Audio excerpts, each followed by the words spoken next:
Hi, Alan Stratton from As Wood Turns.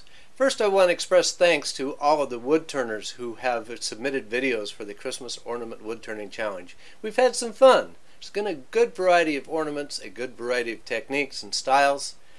Really nice. If you're a viewer, enjoy. If you're a wood turner, there's still time to submit another video before Santa flies. For my next entry to the Christmas Ornament Wood Turning Challenge, I'm going to make a bell. Now, I made a bell some time ago as an inside-out turning, but there's some technical aspects of that that have risk and such, so I thought I'd try a different approach this time. I'll use poplar, and I will drill out the center from two directions to get the inside of the bell shape.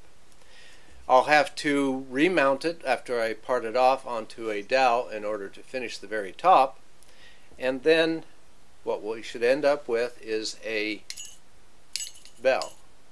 It has the look of an inside-out turning, but is not an inside-out turning. So let's see how this goes. Let's have some fun.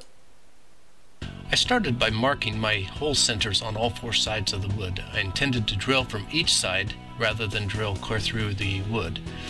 I used a 1/2 inch Forstner bit for the two outer holes at the bottom and one very top hole, a 1 inch Forstner bit down from the top of the bell, and a 1 1/8 bit for the lower body. I mounted the block to the lathe and then drilled out the remaining interior to the bell from the bottom with a Forstner bit.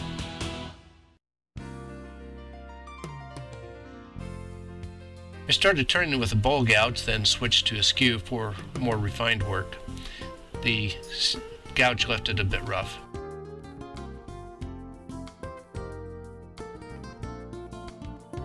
This bell took a lot of hand finishing, a coarse rasp to quickly remove points and shape the inside of the bell, and a fine rasp to clean up after the coarse rasp, and of course a lot of sanding. After parting off the bell, I reversed it and mounted it to a dowel that I had glued into the waste block.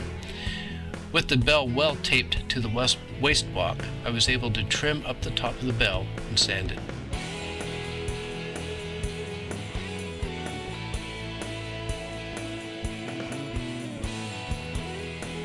My original intent was to dye the bell blue, but not enough dye stayed on the surface of the sanding sealer that I used, so my wife painted it with blue acrylic paint, but that turned out so dark that she repainted it with a gold paint and went for an antique look. I think she succeeded. Then time to turn the finial.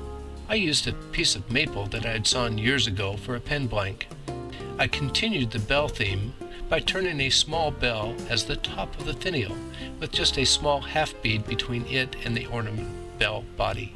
When it was time to drill the finial, I needed a hole clear through the entire finial. I had about 1.5 inches to drill and did not want the drill bit to wander off and poke out off center from the bottom of the finial. I drilled the hole through the finial in small steps. I did not want to give the bit any room to flex.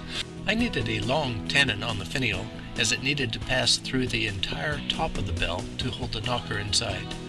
I used a 3/8 inch end wrench to get close for the sizing, then gave it just a little more to have it fit inside a 3/8 inch hole. The bottom of the finial will show through the top of the bell, so I gave it a slight chamfer and finished it, but was careful not to finish the tenon where it would need to be glued. I sanded the finial up through 600 grit and finished it with friction polish. When all paint was dry, I made a brass hanger. I glued the finial into the bell, mounted a metal bell on a fine nylon thread, and threaded the nylon up through the finial. Then I glued in the brass hanger with CA glue. It would hold the nylon wire also. In the end, I have a nice antique-looking Christmas bell. The knocker is also a bell, so it's a bell in a bell, suspended by a bell. It has a similar look as the inside-out bell I made recently. It was less technical because it did not have the inside turned separately, separated and re-glued, but it required a lot more rasping and sanding than the inside-out process. Now I have two very nice bells. Both are keepers.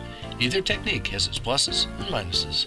Next time I may combine the elements of both. Meanwhile, please like this video and comment below. Please add your tips and ideas for projects also. If you have a wood turning project you'd like me to try, please let me know.